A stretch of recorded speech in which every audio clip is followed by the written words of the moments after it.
Did you know that 30% of all energy is used inefficiently?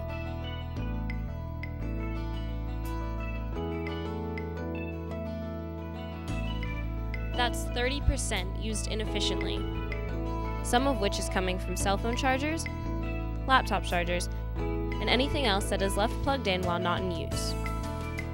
And did you know that more than 25% of energy consumption goes to lighting?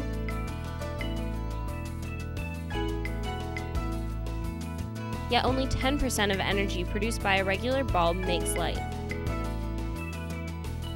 When you don't unplug that cell phone charger, or when you don't turn off the lights before you go to bed,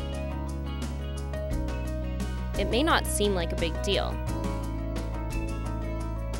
But if you're not conserving energy, and he's not, and she's not, and he's not, and she's not, and she's not, then who is?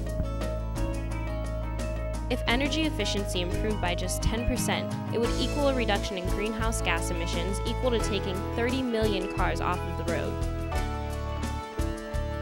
So seriously, just unplug it.